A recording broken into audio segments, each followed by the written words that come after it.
Hi, this is Dr. Stephanie Wautier, and I'm the host of Conversations with a Chiropractor. This is not a health how-to, but rather a conversation with some amazing people I've had the pleasure of being with on my journey of life.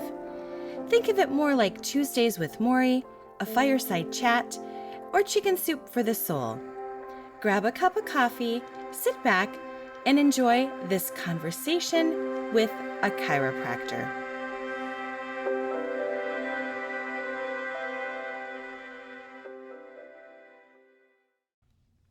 Tim, thank you so much for being on this podcast. Well, I'm glad to do this. It's different. It's a first for me. You told me earlier that one time you were on a video ad for your workplace. Great Lakes Recovery, a long time ago. And it took a while to get it right. And I assure you... I had one line, and that was... Oh, that's the expectation of perfection when you just have one line, right? This is just a conversation. Okay. So you are a Upper, true and true. Born and raised, yes. Born and raised. Tell me where you were born. I was born in a little burg on M35, McFarland, Michigan. In the old days, it was called Turin. Really? Yeah, it's Turin Township. Yeah. I wonder why it was called that. Don't know. How did it get to be McFarland? I think it was named after one of the residents. How many people were in McFarland when you were growing up? How many people? Let's see. That's a good question. I don't know. 300, I suppose, if you count all the dogs and cats. I don't know. It was small, We had a general store, Hanson's store, and there was a local tavern, England's Tavern, and a post office. There was a couple of churches. There was for sure a Lutheran church. I was raised Catholic, so I never went to that Lutheran church. I don't remember if it was still active, as a matter of fact. But we had our own school.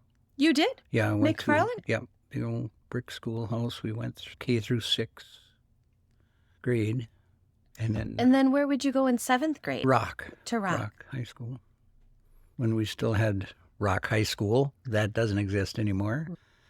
Go Little Giants. You're the Little Giants, yeah. When you went to high school, how big was your high school? There was 21 in my graduating class. Tell me a little bit about your dad and the way that you grew up in that tiny little town. My dad owned a logging truck, and they called him a jobber. He employed a crew of peacemakers, pulp cutters. We cut some hardwood, but primarily pulpwood, 100-inch long, varied species, popple, jack pine. A lot of it went for paper, went to Mead and different places to make paper. To be around my dad in the woods was pretty much what I did.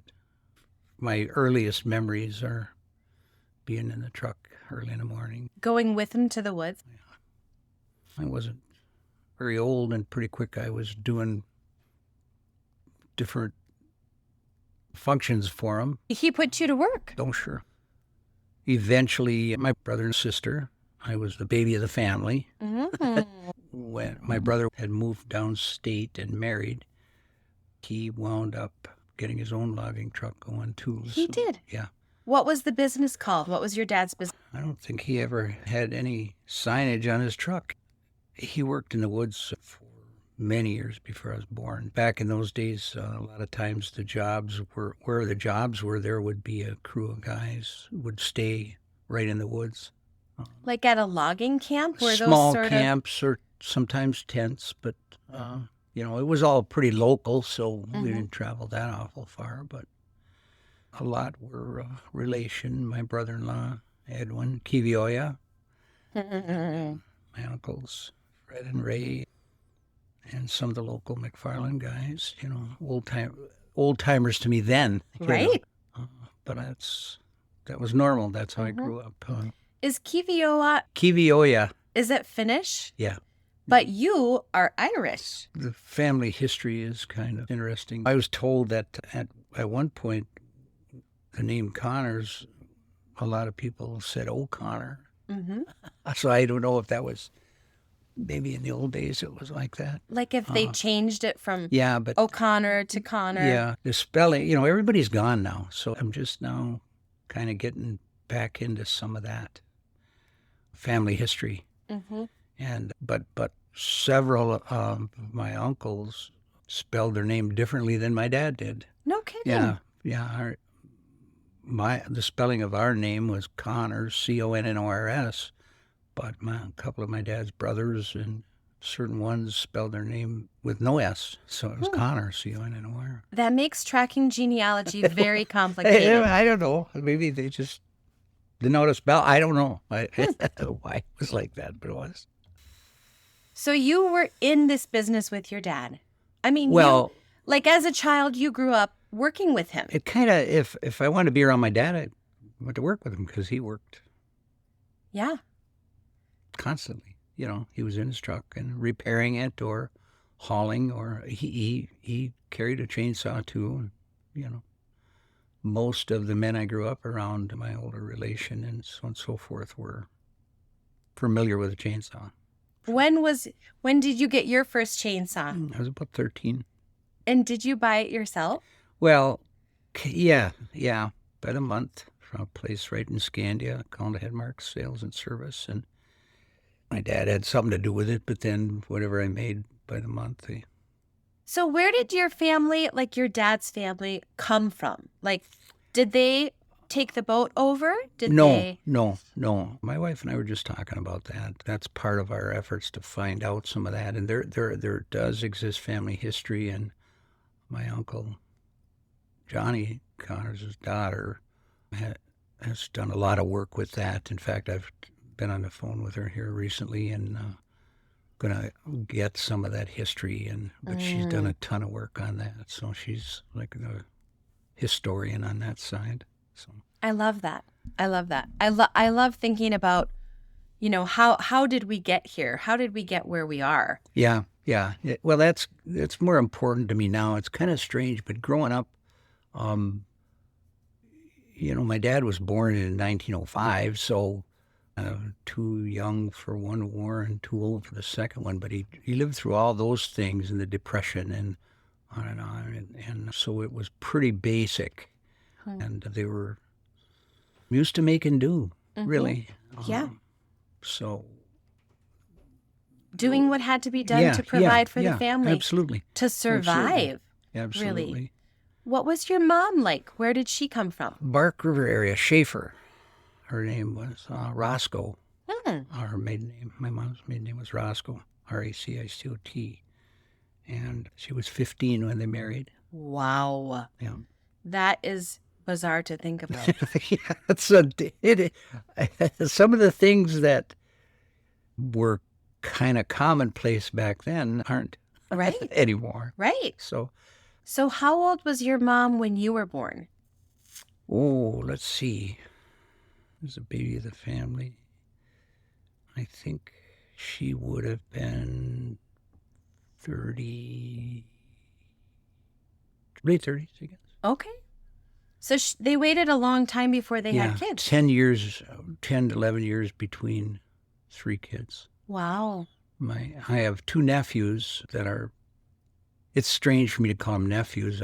They're like brothers. I mean, you guys are the same age or near the same age. My older nephew, Rod, he lives in Grafton, Wisconsin. He's a year and a half older than me.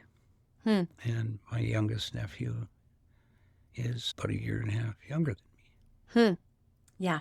And we grew up together, My sister's family, she had 3 kids, Rod, Gary, and Jill. And we lived pretty much next door to each other our whole life, When you were growing up, would you say that people tended to stay close to home more? Oh, absolutely. Like there wasn't this sort of go out and explore the world and see the world? No. The kids I went to school with were kind of a group, and everything kind of happened around McFarland, at least in my family, And we'd get together and have bonfires and, we'd leave the house in the morning sometimes and not return till almost dark, and then find things to do. And, entertain yourselves, Yes. be in the woods. And to this day, I don't need a lot of entertainment. I just don't. You love being in the woods, don't you? Yeah, that's pretty much life to me. I still have some property that my dad, the last property he kept, I'm still there. I still. Out in McFarland area? Yeah. Mm-hmm. Cut grass and have an old deer camp. And there's some property tied up there, a couple of 40s, but my nephews, Rod and Gare, have a number of 40s close, within a mile, and we meet all the time. Mm-hmm. Their kids, they all live pretty much in Grafton, my nephew Rod's family. Oh, okay.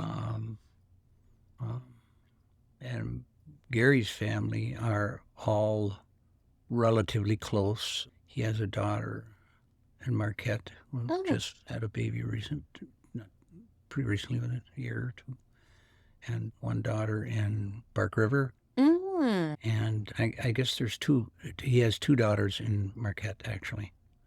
One works for Northern, the other works for a school district, Holly Renee. Renee works for Northern, and Amanda is a teacher in Bark River.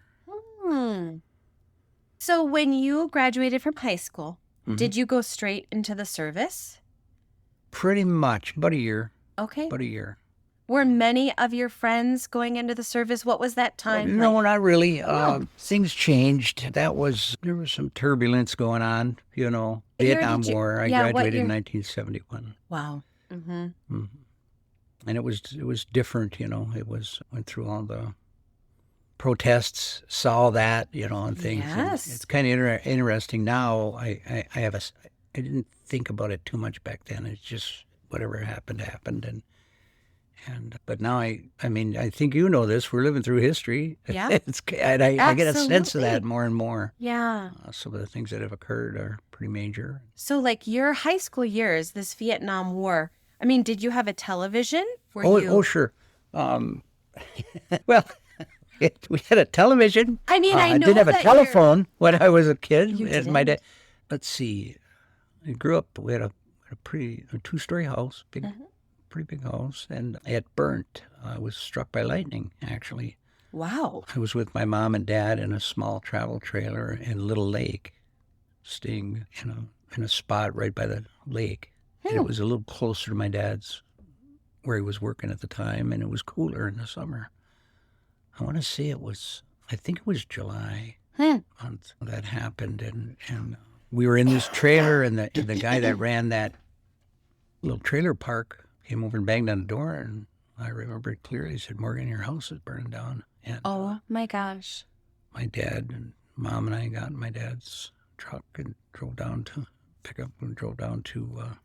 McFarland, and just in time to see the roof and the walls collapse. Wow. Yeah. I was 8. 8 years old. Yeah. And so at that, my dad pretty much lost everything he had, burned everything. Whatever we had was in that little trailer. Wow. Yeah.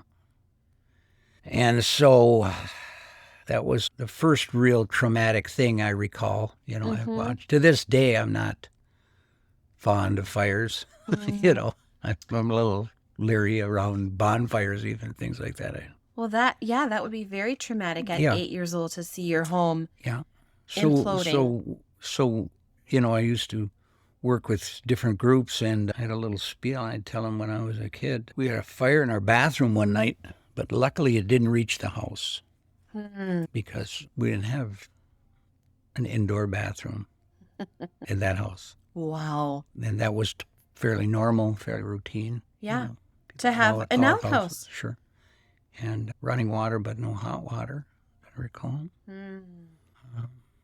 Where would you get your clothing? Where would I get clothing? From, not about that too much, I guess, Escanaba. So well, now that you mention it, when I was young, before school started, in the early fall, we'd go to Escanaba, and my mother would take me into one of the clothiers there, and I'd get a couple of changes of school clothes. Yeah. Sure. Did you have like work clothes and school clothes? Yeah. Work clothes were whatever I happened to throw on in the morning. Yeah. Mm-hmm. I think this is funny. This is like classic, like our children, and even me growing up, I graduated from high school in 1991, so 20 years. We were consumed by what we were going to wear.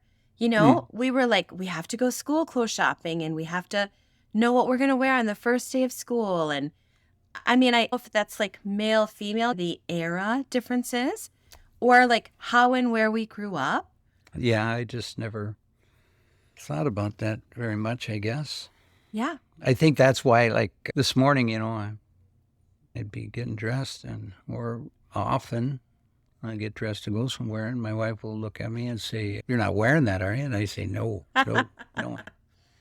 You look Just very happen nice. to found, You look very just nice. found this and see it if it still fits. I'm going to wear something else for sure. Yeah. Where did your time in the service take you? Where did you go? Oh, I was in for a short period of time. There's a story behind that, but Well, tell us the story. well, it's Or do you not want that to? was a different time. That Yeah. was at the end of the war, and when I enlisted, we were the good guys. It changed. Mm-hmm. But I've been to Europe and Italy, specifically, and Spain, and points in between, across the Atlantic, and the Mediterranean, and Caribbean. I've been to, spent some time in Venezuela. Mm-hmm. I was on a ship on a LPD. Was this the Navy? Yeah. Those are all beautiful places. Yeah, different for me especially, but money and I never got along very well, so I never had a lot of money. I lived right on the boat, right on the ship, and even when it was when we were docked in Norfolk or wherever, but when we traveled, often we were anchored out in a bay somewhere. When I first got on the ship, it was off Naples in a bay. And I had to take a landing or a craft on and off the boat. And when we went off it for whatever reason, I remember when I first saw that thing, that was the biggest thing I ever saw.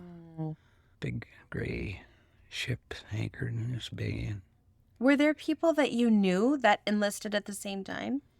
No. No. You didn't know anybody? No. Little young man from McFarland with 21 people in his graduating class, and you're headed off to the big bad world. Yeah, it was different. But I often, if we spent any time in a different location, I would kind of wander in country, and I saw a lot of poverty in some of those places, So I recognized, I started to get a sense of it at that point where, I don't want to say we were poor, because I think a lot of places that I was in, if those folks would have been able to see how my family lived and stuff, they'd have thought we were wealthy, for that matter. But I think money was always a kind of a challenge, but I never thought about it too much. I didn't know. I suppose you could say we were lower income, poor, but I never knew that. I never thought about it. We were always active, and you felt like you had everything you needed. Yeah, I don't believe I wanted for anything ever. I felt poor growing up just because there were 5 children, and in my era that wasn't as common. Right. I actually went to my 30th class reunion a few years ago, and this one of my acquaintance friends was like, well, we were one of the last big Catholic families. There was like 5 of us in this town. Sure. So when you came from a big family, it sort of seemed like perhaps there was less to go around. Yeah. But you in your Irish Catholic family are only a family of 3 kids. Right. It was different because my sister was older and with kids my age, So, and, I look back at it, my mom was sick a lot. She was. She had different, but I didn't know what those things were, She was pretty much a homebody and didn't travel very far and those kinds of things. Or I didn't see her at events very much. And, no kidding. And I don't know. I have ideas about what that probably was, but, But nobody ever talked about it, right? not too much, no. Yeah. But my sister, Valerie, when she was married, her husband, Edwin, they were in Texas. He was in the Air Force. So they were stationed in Texas for a while during the Korean War, that kind of thing. And my brother, Michael, some called him Michael, Mick, everybody knew him as Mick, except to my grandpa. My grandpa, Archie, didn't care for that term. He didn't? No. Would that have been a derogatory term? Sure. What would it have been Well, attached to? the Irish. The Irish. And your mom's dad didn't want that to have an association, or your dad's dad? My dad's dad. Yeah. Okay. He just didn't care for that. That was you could have called an Irishman a Mick back in those days. And it would have been That derogatory. wave back when they grew up, Yeah. Because I'm sure that I've read some history, about that, and What? that's all changed. But So when your grandfather was being called a Mick or like an Irish person, it was probably like he was being discriminated against in some way. I don't know if, I suppose that's true, but back in those days, I don't know if that was everybody was just trying to make it. Yeah. And yeah. my grandpa did a lot of different things and had 12, my dad's family, 12 kids, as a matter of fact. That's something that's occurring with me now. They're all gone now. But growing up, I knew all of them. Yeah. And They were were a part of your part of your everyday my life, grandpa's part of house was like my house. I don't recall ever knocking on the door. If I went to my grandpa and grandma's house, I just walked in, and my two uncles lived with my grandpa in his house, Uncle Fred and Ray, and that was my world. That was my. It's interesting to hear you talk a little bit about your time in the service, and it sounds like you had sort of like, if we think about the Wizard of Oz and Dorothy, like just she wants to go home, right? Like there's no place like home. You had a really beautiful, full growing up, and it sounds sort of like your time in the service didn't impress you. Like No. Like like Venezuela and going to Italy and. It was work. It was a job, and but it changed. I was out of boot camp. I was supposed to go to day school. They called it back in those days. And the day we graduated from boot camp, they changed my orders, and that changed. And you don't know why? No. I think it had to do with things were a little crazy towards the end of the war. I mean, I saw a lot of things. I don't know. I was seeing things I didn't understand, I can tell you that. Yeah. And especially as a young man who, I don't want to call it insulated, but, you had an area of your, an area where you lived, and that was where you stayed. Yeah.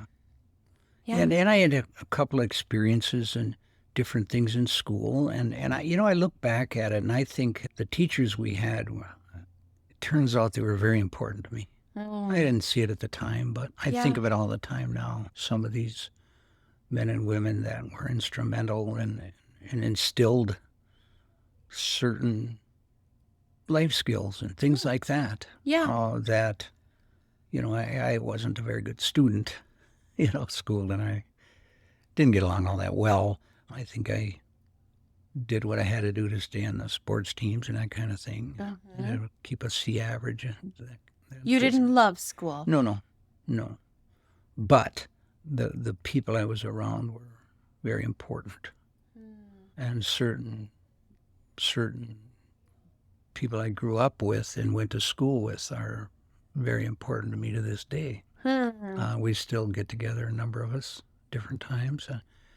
And that's beautiful. That's wonderful. Sure. And it's just as common to see them and to chat with them on the phone as anything. Some of the guys I grew up with, one of my best friend is to this day, he stayed in his dad's farm in McFarland and farms himself. And the Brungraver family. Yeah. And his kids are close, and so with his grandkids. They have their farm is historical now. They have a sign, signage and things. And they have a cattle farm, sure. It's interesting. That's who I thought was your relation. I didn't you know met, that. yeah. I didn't It know feels like that to me. Right. It feels like that to me. I remember when, and see, there was 4 of us that have stayed together for many years, and that's Gary Graver. Is that okay to say on this? Yeah. We can check with him and ask if he doesn't yeah, want to be named. I don't think that would, we're all pretty, we don't get fazed by too much. Let's put it that way. And so there was Gary Brungraver and Rod, my nephew Rod, and my nephew Gary. And so the 2 Garys married 2 twin sisters. Oh, my goodness. Patty and Priscilla Walk. 2 Garys, 2 P names, twins. That's a lot of connection. Yeah, and that when I think of my family, that's what I think of, really. Yeah, that's really beautiful. And and stayed close, and I'm proud of them. They've all, the kids are teachers, and and everybody's hard workers, and and my nephew Rod has been all over the place and built a beautiful house in Grafton, Wisconsin, but he's moved around a little bit within the state of Wisconsin. My nephew Gary became a CPA eventually and owned his own firm. And everybody's retired now and that kind of thing, but except Gary, the farmer. Right. You never retire when you're a farmer. No. I saw him just a week ago, and he was selling a couple of head of cattle.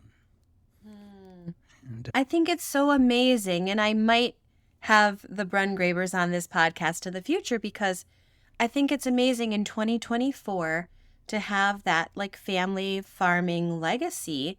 Yeah, and that you have been a part of sort of like a parallel, but you didn't stay in the woods. You didn't stay as a that all logger. changed. No, that all changed. So you came back from the service. Yeah. And then what was your job? I monkeyed around with odd jobs here and there and worked for a couple of different places, but always was around either my dad or my brother and their logging trucks. And my dad, he worked a lot longer than I have.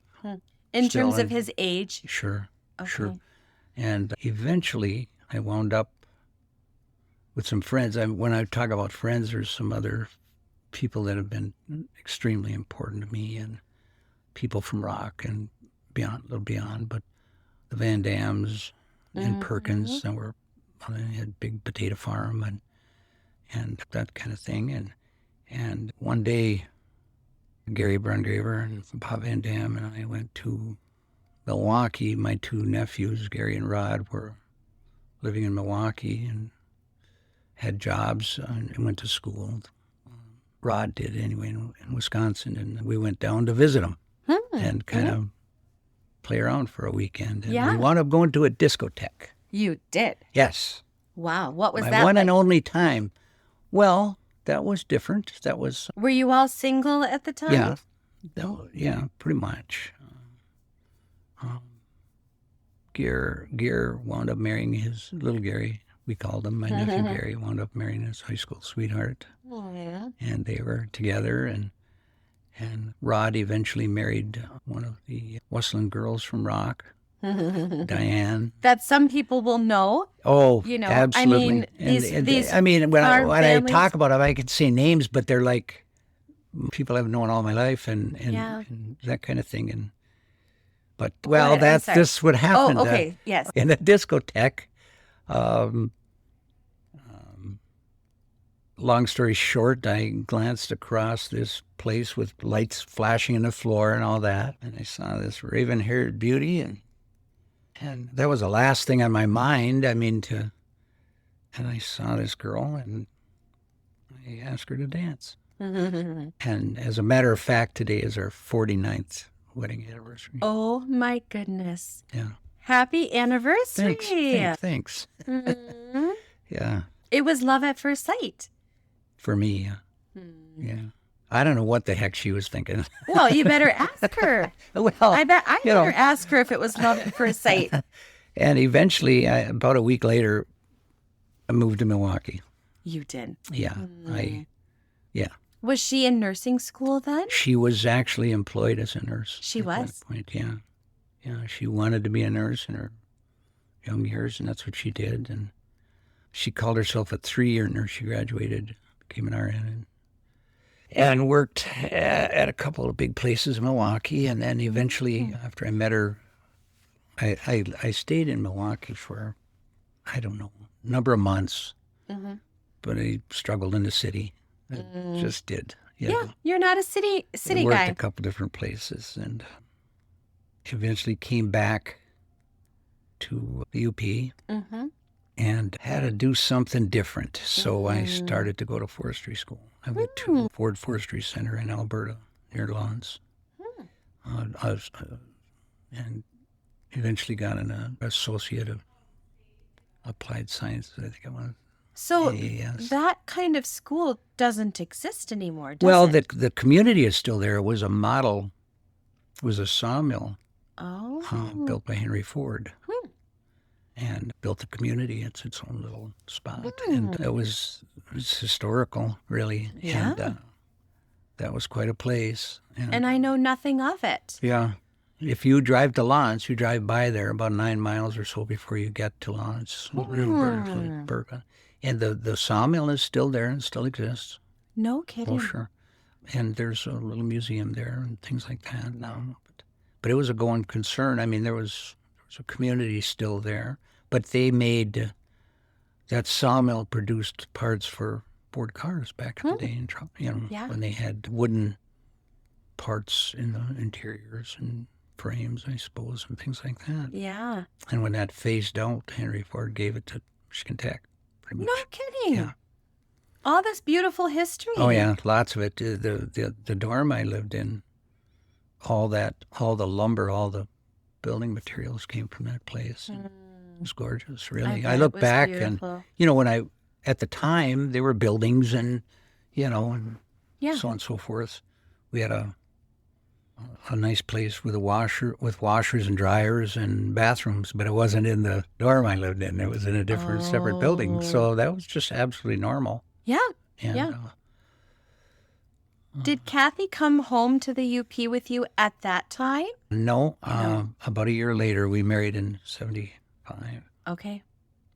And Did we she lived mind? in Lawrence. You lived in Lawrence? Yeah, and I was still in school, so I had to finish another year. And she started to work at the Lawrence Hospital. As a nurse, you can go anywhere. Yeah, she did.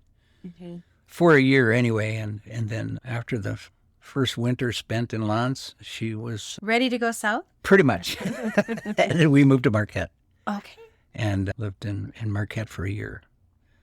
And then we had our first child, whose name is Tim. My name is actually Dale. My signature is Dale T. And but I've never been called Dale. I've been called Tim my whole life. Isn't that interesting how that happens? Yeah, I was named, I suppose, after a relative and one of my mom's brothers, matter of fact. Okay. And so we had a baby, and we lived in an apartment complex in Marquette, and kids weren't allowed, I guess. Oh. So after about a year, we had to do something different. So my dad and I, we found some property. We were looking around and found a little place in Scandia. And a couple acres, and bought it.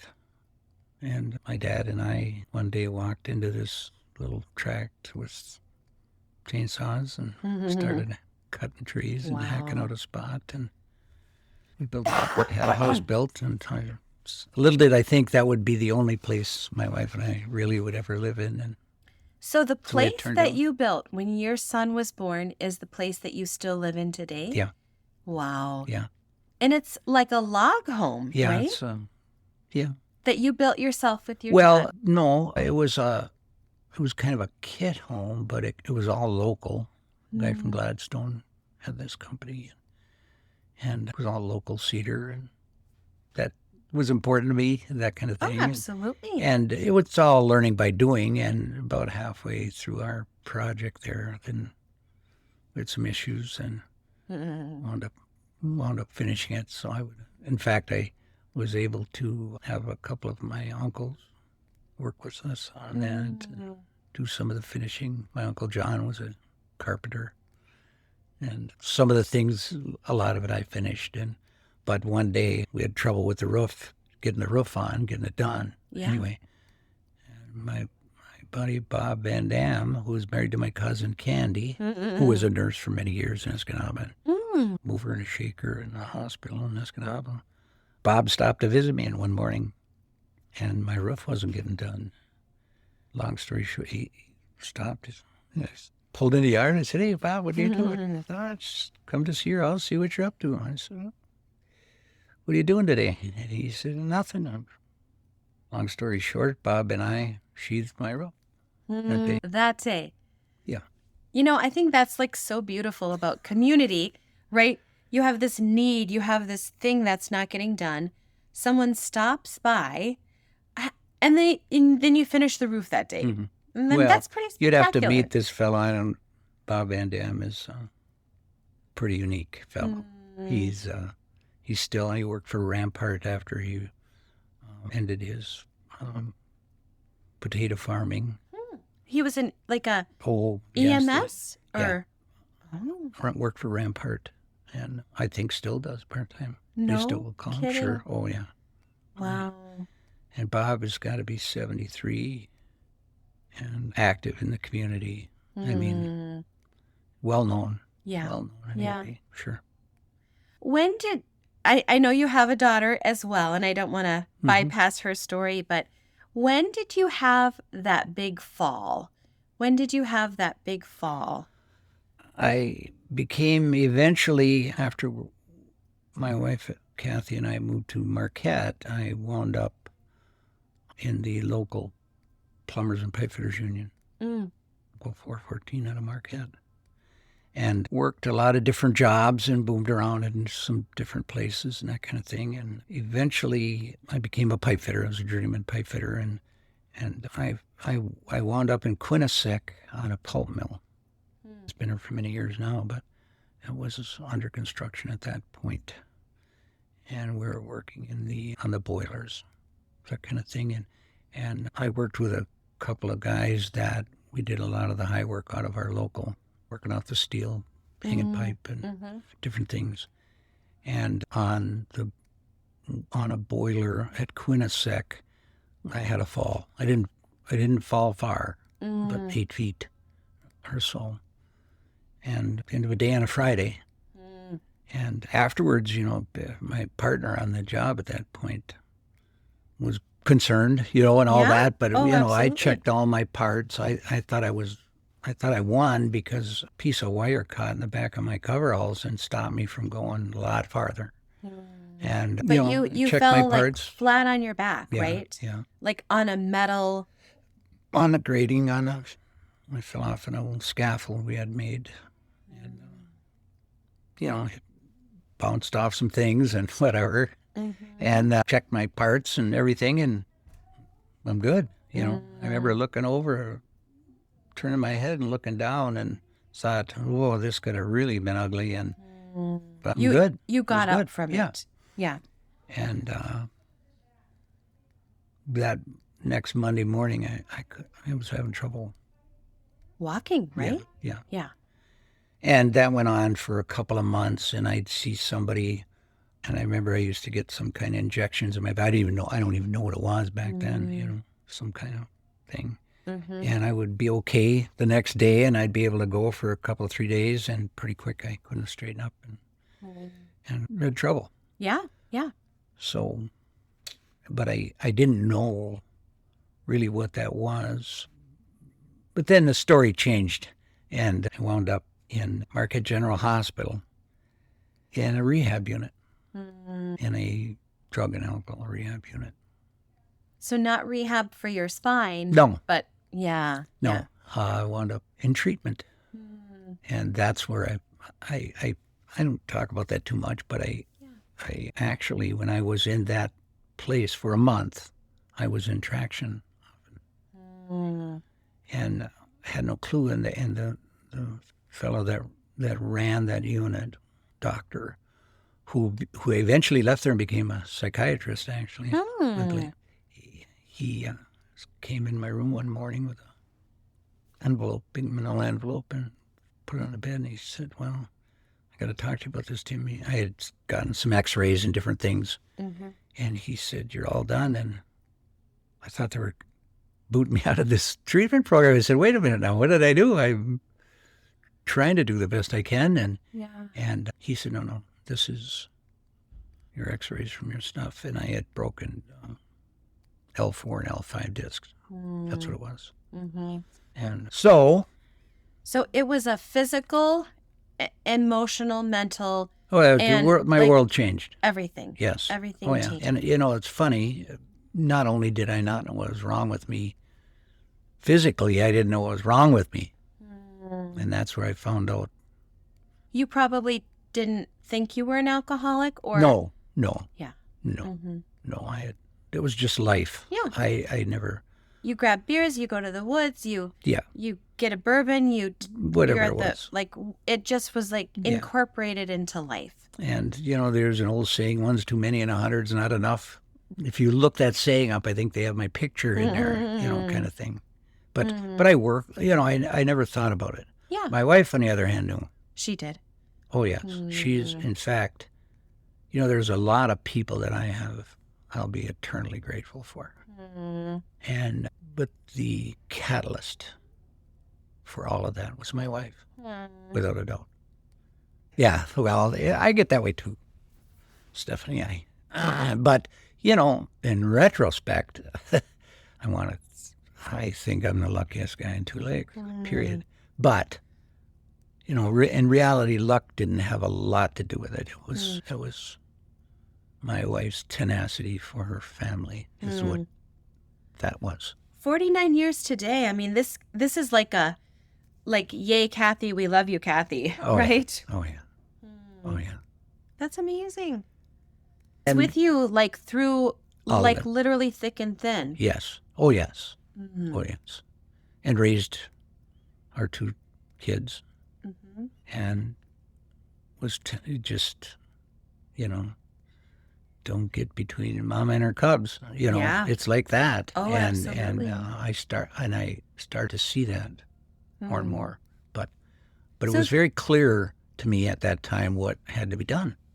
I mean, it's not like I had a lot of options. I was seeing what was happening to other folks, and I remember clearly a day where I looked in a mirror and reality hit me right square in the head, and I knew that I had to change, but I didn't know how I was going to do that. Right. So I did what I was told. There was a crew in the treatment program, Marquette Hospital, that these people were so instrumental for me. That what a crew of people.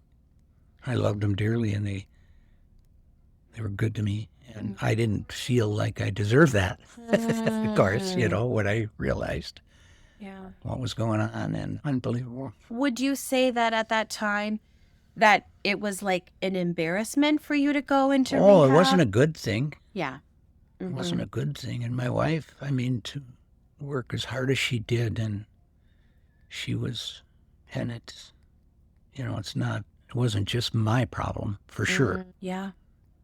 Your kids were young at the time. Yeah.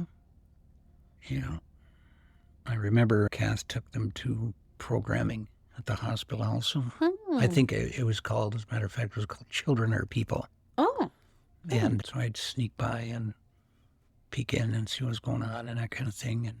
But, the reality was it wasn't just me changing, and this affected everyone. Yeah. Really. Absolutely. And from my parents to my kids to my wife, my kid, Yeah. Your wife, your kids. My wife is.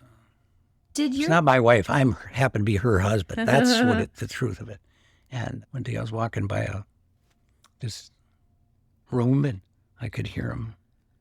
They had this little song going on, and they were singing, I didn't cause it. I can't cure it, but I can learn to cope. Wow. And it struck me, and I had kind of adopted that. And I started to try to be a little kinder to myself. But that was difficult, Yeah. because everything was my fault, so to speak, in my head. But I started to understand more and learned a lot. So anyway. When that 30 days was over, then what? I stayed a little longer. Yeah. They asked when the time came, it was time to be discharged and to graduate from treatment. And I stayed a little longer because I could. Yeah. And they allowed that. And quite frankly, I was a little scared to leave. Yeah. Absolutely. And I didn't trust myself all that much, But I did what was recommended. And made a certain amount of sense to me to do what I was told. But I had some guys around that were active AA members themselves in that program, and people that worked there, and the staff, and some of the ladies that were counselors and nurses were just so kind to me. So I remember that. And that changed the trajectory of your life so much. Yes, it did. Everything changed. You went on to school. Well, something had to be different. My trade work was pretty much over. And so I about a year later or so, the times get jumbled up to me. Yes. I had to do something different, so I, at a AA meeting, as a matter of fact, one day, I told people, I didn't know what I was going to do. Okay, now I'm dry. Sober, people think that when you're sober, that means you just don't drink anymore, you don't use drugs anymore, that kind of thing. And no, that's not. Sober's a mindset. And so I was dry, certainly. And I talked to people at a meeting, and I said I didn't know what I was going to do. And so it went around the group, and people gave me some ideas. And one of the people there, who was actually one of my counselors while I was, in a small area. Well, right. You're going to see people in their sure. professional life and their Yes, personal life. That's the way it was. And he said, his name was Von Wright. He's pretty well known in the recovering community in Marquette, or at that time certainly was. He's long gone now, but he said, I think you'd make a counselor. And I just looked at it, I thought, what? Yeah, right after I go to the moon with the astronauts, I'll do that too. And they Northern offered, at that time, Northern Michigan University offered a 2-year substance abuse counseling associate degree. And that was one of the quickest things I could do to get a degree. So I did that. And kind of fell in love with it. Yeah. And then met professors and instructors, and there was just a ton of people. I mean, some of the best folks. And I did well, actually. You're surprised. Well, I told you at school and I didn't get along. Well, I didn't see it coming into my 30s. That would change. Yeah, that you'd be going to university and getting this degree. And I graduated from there, and they had a job fair and all that kind of thing. And so I applied, and the first place I applied to interviewed me. One of the directors, a woman by the name of Julie Murray. And so she interviewed me, and I'd actually seen her in church a couple of times. And I really didn't know who she was, but evidently she knew who I was. And that group talked, I guess. And she interviewed me, and we talked about a lot of things. And long story short, she hired me. Work in the Old Men's Halfway House at that time. One of the places was, as you get off 3rd Street going into 4th, was back there.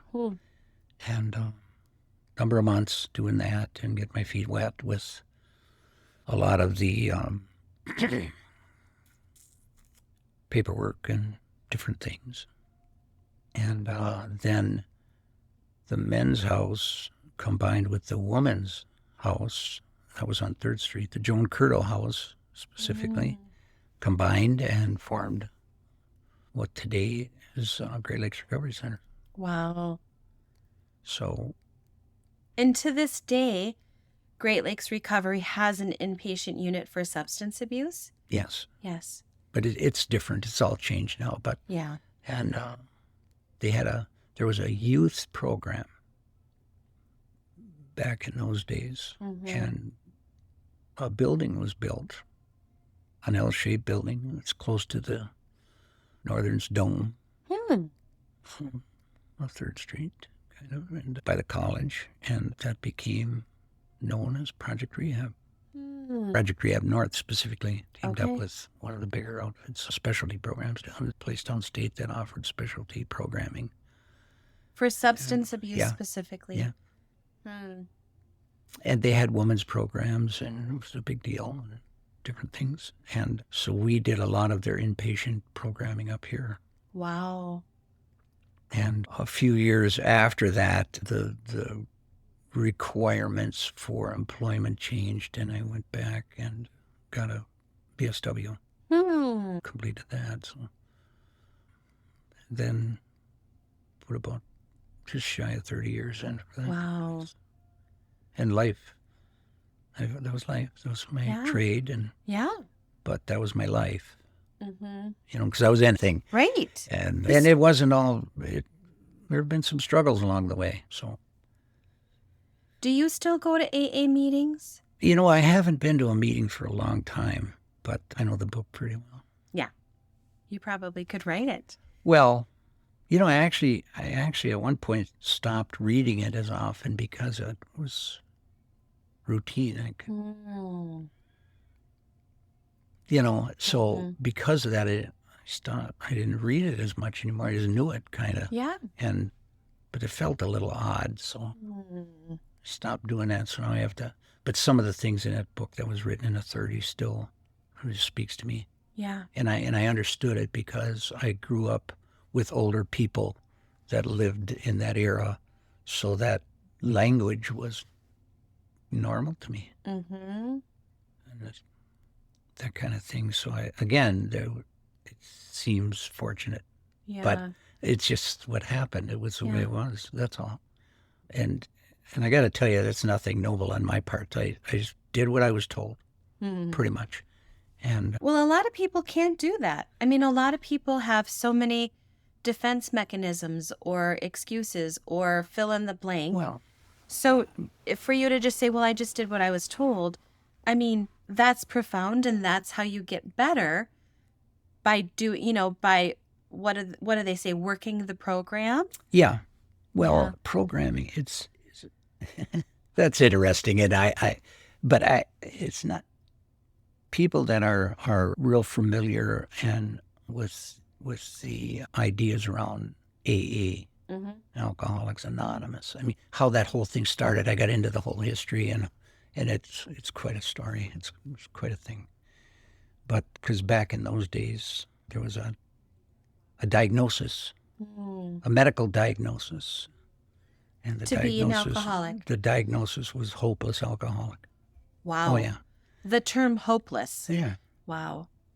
And I didn't see myself like that. And I've heard, some of the people I knew, my stories paled by comparison. I mean, so I was pretty young, really, to when that whole change happened. Right, to turn it around. Yeah. Yeah. And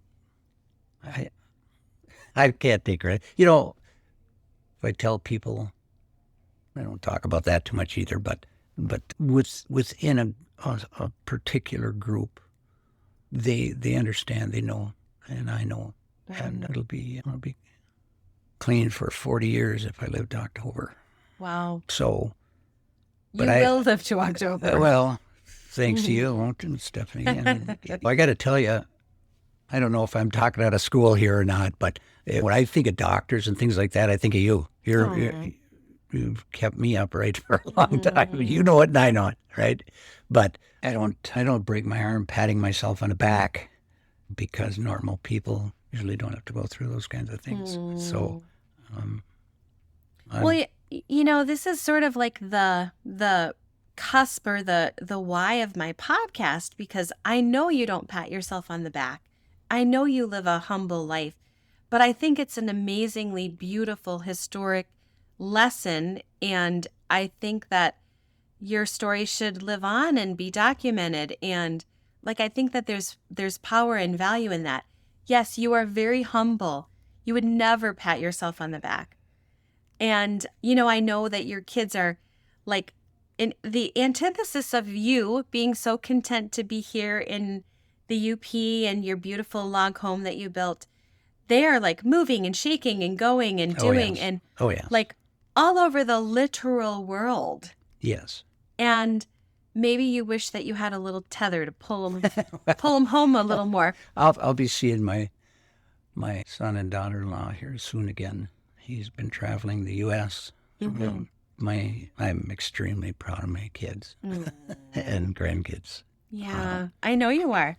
Well, you tell me all of their accomplishments and accolades. And yeah, my daughter is a professional person that lives about a year or so ago, a couple of years with, and on the other side of Puget Sound near Seattle. But she's worked for the University of Washington in Seattle proper, and she worked at the University of Wisconsin for a while. She's a master's level and works for a big company, and she's got a position she flies all over the place all the time, in the country and that kind of thing, and has traveled extensively. So I've been to the West Coast a number of times, and my son is a retired Navy chief. Mm-hmm. The difficulties I had in the service, he's even the scales for me. And so, and as my daughter-in-law Jennifer so my daughter's name is Jennifer. I don't know, I guess I didn't say that. But my firstborn is Tim. Mm-hmm. And my wife named him. Did you not want a second? No, we didn't. We were arguing about names, and she named him Tim. And I gave him his middle name of Lee. So his initials are TLC, and I thought maybe down the road that might loom large for him. I don't know if that ever happened. Whatever. And where did Jennifer come from? We talked about that a lot, and her name is Jennifer Lynn. And what year was she born? No, don't say it. Just because you said that, now I got to think about it. Well, I'm going to tell you why I'm asking, because I'm Stephanie Lynn. Oh. And Stephanie and Jennifer were the most popular names in that early 70s, mid 70s time. Yeah, I mean, think they were. Everybody was Jennifer or Stephanie, Jennifer or Stephanie. You don't see those names very much anymore. No. It's all different. Well, now my son's wife's name is Jennifer. Mm-hmm. But she's Jen, and my daughter's Jennifer. And she's worth knowing too. Jennifer, Jen is what a sweetheart. She the first one to text me this morning to say happy anniversary. And I love her to death. She's so good to me and my wife that. And so they're both retired now. She's educated also, and she worked in the fitness part of life, part of the spectrum. Yeah. And she's a workout demon. Oh yeah. And so they're traveling around the U.S. They've been on the road for months now. Wow. And if they stop at a national park or at a certain venue, they'll get out and hike. I mean, they have seen a lot of things, Grand Canyon and all kinds of stuff. So they've been on quite an adventure. So I have 3 grandchildren. My daughter and her husband, Nick's a carpenter. They don't have any kids, but they're active and busy and never stop. Mm-hmm. And I have 3 grandkids from my son, and Jen. And the oldest is Claudia, who lives near Denver.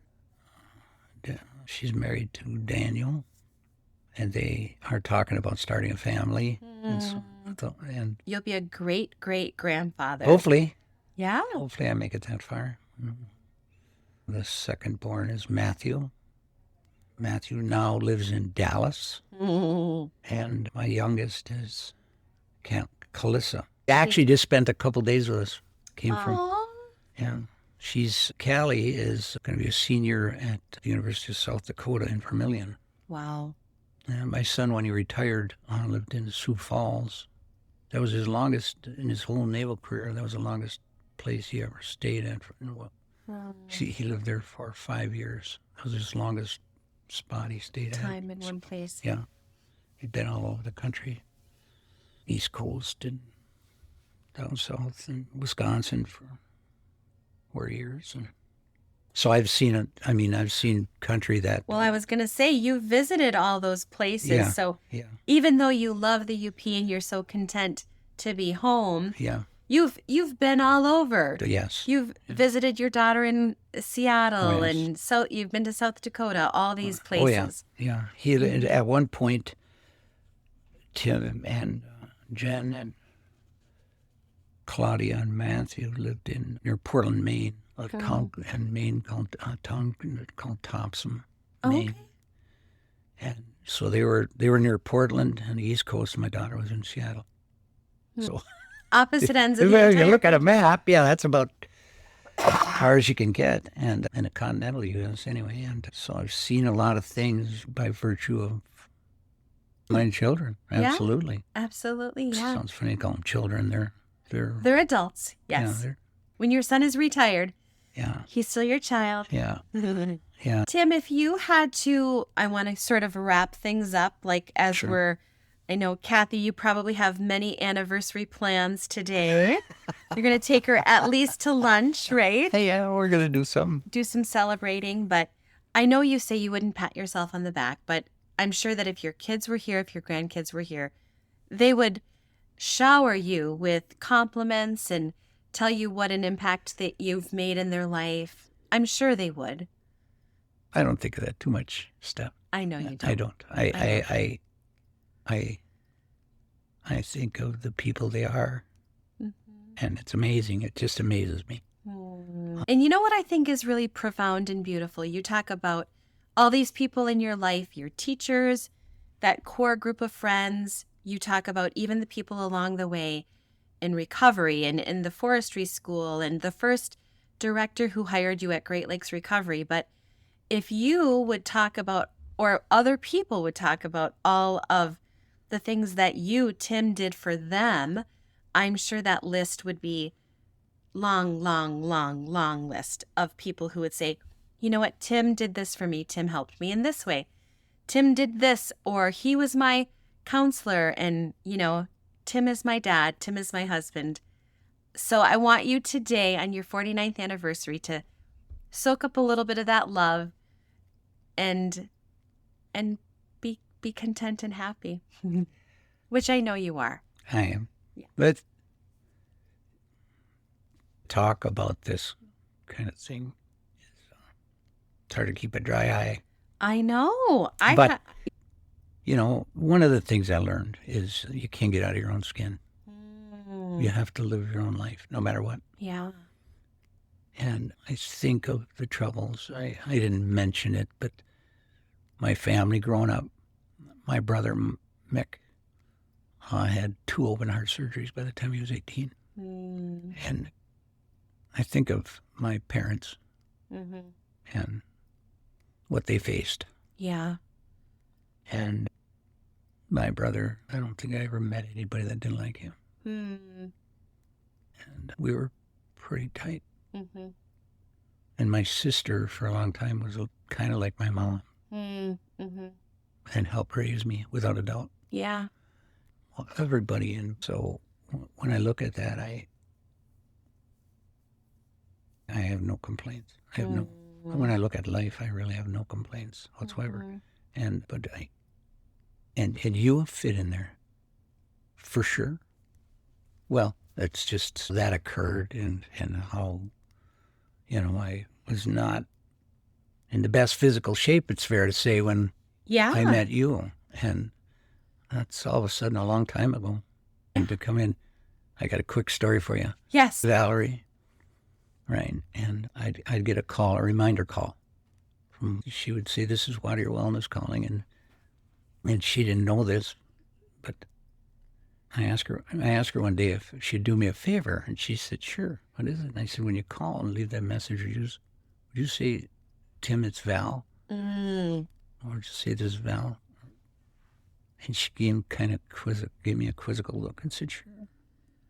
My sister's name was Valerie. Sounds like my sister. So every so often, my phone would ring, and I'd hear this voice say, "Tim, this is Val." And it's been for years like that. But you guys have done. I don't think you know that. I mean, I don't know if you realize how important you are to myself. Isn't that funny how that occurred? So my life has kind of been like that. People that I've met and that carried me through. I've been carried for years by both. So, It's so interesting. I wanted to interview Val, and she's like, "Oh no, I've done nothing. There's nothing special about me." I know, and I mean, this is the thing. Like, there's famous people who are probably horrible people, and then there's like normal people who are amazing people, and that's what I want to spotlight. Well, I've been just feel kind of blessed to know you guys. It's funny how that's occurred, and to come here to your facility and to see you guys, to me, it's one of the things I look forward to. And I think Val knows this, and I hope you know it. I mean, I walk in this place, and whatever I have going on, I feel better immediately. Mm-hmm. But you have been such a blessing to me. It's amazing. Mm-hmm. So when you said you were going to do this, and I listened to some of it, this is a little foreign to me to do these kinds of things, really. But, so thank you for stepping out of your comfort zone. It's my pleasure. It's my pleasure to see how you do this, and people that listen to this won't see tears that I'm looking at. Right? But you're the kind of people I want to know. So that's the way it is. Thank you so much for listening. If you've enjoyed this podcast, would you please rate it, review it, like, or subscribe? You can find me on social media at wautierwellness.com, Dr. Stephanie Wautier on Instagram, or Wautier Wellness Chiropractic and Massage on Facebook. And I'm so curious where your next conversation will take you.